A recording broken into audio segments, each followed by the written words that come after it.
మన ప్రభువును రక్షకుడైన యేసుక్రీస్తు సర్వశక్తి గల నామంలో లైఫ్ చర్చ్ వైజాగ్ నుండి మీకు శుభములు. దేవుడు తన ప్రజలతో మాట్లాడుతూ, నేను నిమిషమాత్రము నిన్ను విడిచిపెట్టాను, విసర్జించాను, గొప్ప వాత్సల్యతో నేను నిన్ను సమకూరుస్తాను అని చెప్పి యెషయా గ్రంథంలో మాట్లాడుతున్నాడు. అంత మాత్రమే కాదు, ఆ గొప్ప వాత్సల్యతతో పాటుగా అంటున్నటువంటి మరొక మాటను నేను చదువుతున్నాను. యెషయా గ్రంథం 54వ అధ్యాయం 8వ వచనం. యెషయా గ్రంథం 54వ అధ్యాయం 8వ వచనం. మహోద్రేకము కలిగి నిమిషమాత్రము నీకు విముఖుడనైతిని, నిత్యమైన కృపతో నీకు వాత్సల్యము చూపుదును. మహోద్రేకము కలిగి నిమిషమాత్రము నీకు విముఖుడనైతిని, నిత్యమైన కృపతో నీకు వాత్సల్యము చూపుదును. నిమిషమాత్రము విముఖుడనయ్యాను, నిత్యమైనటువంటి కృపతో నీకు వాత్సల్యత చూపిస్తాను అంటున్నాడు. నిమిషమాత్రము నేను నిన్ను విసర్జించాను, నీకు వాత్సల్యత చూపించి సమకూరుస్తాను అని ఆ ముందు మాటలో చెప్తున్నాడు. అయితే తన ప్రజల పక్షంగా దేవుడు చూపించేటువంటి శాశ్వతమైన కృప, నిత్యమైనటువంటి కృప, డిసిప్లైన్ చేయడానికి చెరకు అప్పగించినప్పటికీ, డిసిప్లైన్ చేయడానికి లేకపోతే గుణపరచడానికి వారిని ఒక పరిస్థితికి అప్పగించినప్పటికీ తన వాత్సల్యతలో మార్పు లేదు, తన కృపలో మార్పు లేదు. ఆ కృపను గురించి మాట్లాడుతున్నాడు దేవుడు. నేను మరొకసారి చదువుతున్నాను. నిత్యమైన కృపతో నీకు వాత్సల్యము చూపుదును. ఈ మాటలతో ఆలోచిస్తూ విలాప వాక్యముల గ్రంథంలో మరొక మాట నేను చదువుతున్నాను. విలాప వాక్యముల గ్రంథం 3వ అధ్యాయం 31వ వచనాన్ని కూడా చదువుతున్నాను. ప్రభువు సర్వకాలము విడనాడడు, ఆయన బాధ పెట్టినను తన కృపా సమృద్ధిని బట్టి జాలిపడును. ప్రభువు సర్వకాలము విడనాడడు, ఆయన బాధపరిచినను తన కృపా సమృద్ధిని బట్టి జాలిపడును. తన కృపా సమృద్ధిని బట్టి జాలిపడును. ఆయన దేవుడు మన పట్ల జాలిని చూపించే దేవుడు. ఒకవేళ ఒక పరిస్థితికి అప్పగిస్తే మనల్ని గుణపరచడానికి మాత్రమే తప్ప మన మీద కక్ష సాధింపు కోసం కాదు.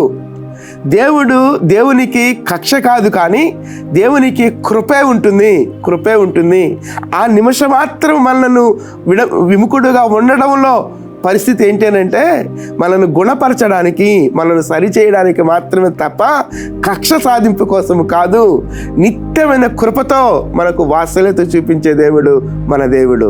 నేను మరలా యెషయా గ్రంథంలో మాట నేను మరలా చదువుతున్నాను. నిత్యమైన కృపతో నీకు వాత్సల్యము చూపుదును అంటూ ఇక్కడ మనం గమనించినప్పుడు, ఆయన బాధ పెట్టినను తన కృపా సమృద్ధిని బట్టి జాలిపడును. ఆయన బాధ పెట్టినను తన కృపా సమృద్ధిని బట్టి జాలిపడును. నిత్యమైనటువంటి కృపా సమృద్ధి, ఆ మాటలు మనం అర్థం చేసుకోవాలి.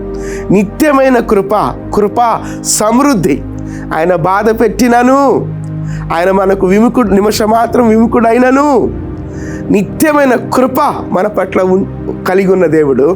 కృపా సమృద్ధిని బట్టి మన ఎడల జాలిపడే దేవుడు.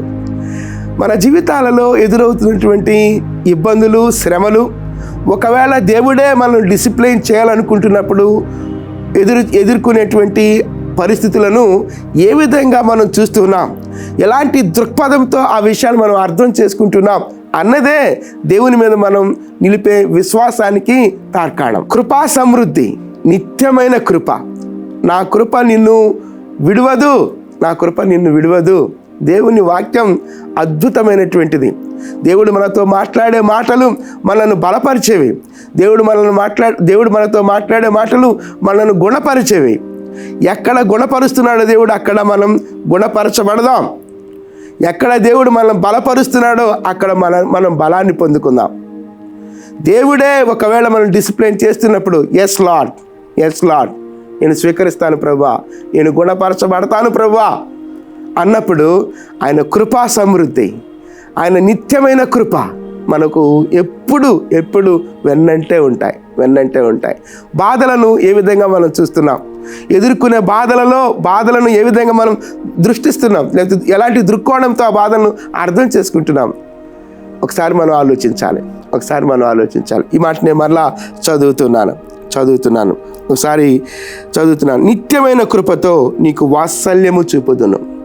నిత్యమైన కృపతో నీకు వాత్సల్యము చూపుదును. ఆలోచిద్దాం. నిజమే ప్రభా, నన్ను బాధపరిచినను నీ కృపా సమృద్ధి నుండి నా పట్ల జాలి చూపించే దేవుడవు. నిత్యమైన కృపతో మమ్మలను దర్శించే దేవుడవు ప్రభా. ప్రార్థన చేద్దాం. ఇప్పుడు నీవు ఎదుర్కొంటున్నటువంటి అది సమస్యే కావచ్చు, ఒక శోధనే కావచ్చు, లేకపోతే దేవుడే మనం డిసిప్లైన్ చేయడానికి అప్పగించిన పరిస్థితే కావచ్చు. ఆ ప్రతి పరిస్థితిలో దేవా నిత్యమైన కృపా సమృద్ధి నా ఎడలు నువ్వు నిలుపుతున్నావు ప్రభా అని దేవుని పాదాల దగ్గర చేరినప్పుడు ఆయన వాత్సల్యత ఎడతెగక నిలుచుచున్నది. ఒకసారి ఆలోచిద్దాం. దేవా నీ కృపకు, నీ వాత్సల్యతకు నన్ను నేనుగా అప్పగించుకుంటున్నాను ప్రభా అని దేవుని సన్నిధికి చేద్దాం.